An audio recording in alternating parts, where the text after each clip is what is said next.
On retrouve à Moscou notre correspondant Julien Colling. Bonsoir Julien.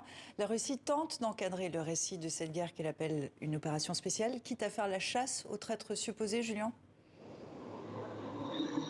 Oui, dans un climat aussi particulier et difficile en Russie, les traîtres, comme les appelle Vladimir Poutine, peuvent prendre des formes et des visages très différents. En réalité, dans son discours d'il y a une dizaine de jours maintenant, où il a effectivement promis une chasse aux sorcières en Russie et de pouvoir trouver et chercher une cinquième colonne supposée au sein du pays, eh bien, il y a une référence assez peu volée en fait, à l'Occident et à l'influence de l'Ouest et de l'Occident en Russie, supposée.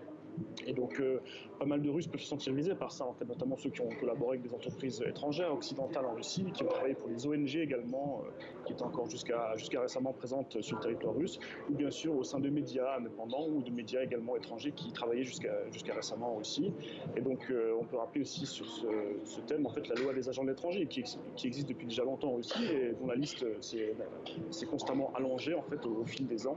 Et donc, voilà, une ambiance un peu désormais délétère existe en Russie. On voit notamment des activistes pour la paix, des anciens activistes également pour le mouvement d'Alexei Navalny, ou également des journalistes indépendants qui retrouvent leur bâtiment ou leur couloir tagués avec des aides, par exemple, avec des messages comme mort aux traîtres ou nous allons vous retrouver.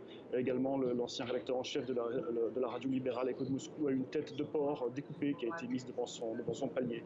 Donc voilà, on voit qu'il y a vraiment une sorte un peu de scission dans la population russe et c'est extrêmement inquiétant pour les semaines et les mois à venir. Scission, ça veut dire quoi? Que la population n'adhère pas à cette politique, qu'elle n'est pas dupe? Disons que, si vous voulez, l'ambiance, encore une fois, extrêmement difficile. On le voit en Russie, sur le front de l'information, justement, on peut séparer le pays vraiment en deux parties. Les gens qui soutiennent de plus en plus fermement, en fait, le Kremlin et Vladimir Poutine dans son intervention militaire, avec notamment, une fois de plus, ce fameux signe Z, qui est censé dire pour, en fait, ZA, donc pour en russe. Le Z que l'on retrouve maintenant sur les véhicules militaires russes, qui est désormais brandi sur les bâtiments en Russie, dans le métro également, sur différentes pancartes ou différents tags dans les rues. Donc c'est des gens qui sont vraiment extrêmement zélés pour justement défendre l'option prise par Vladimir Poutine. Et en face, vous avez tous les gens qui ne croient pas en fait au discours officiel et qui ont peut-être d'autres sources d'informations, à Moscou, Saint-Pétersbourg, des gens un peu plus éduqués peut-être aussi, qui voient un peu dans le clair, ils ne sont pas dupes en fait de l'information donnée par le Kremlin. Et donc ces gens-là maintenant sont de plus en plus pris pour cible par des activistes pro-Kremlin. Et donc on peut s'inquiéter que peut-être une sorte d'ambiance un peu de guerre civile entre ceux qui sont pour et contre, malheureusement, ne fasse que s'empirer en Russie.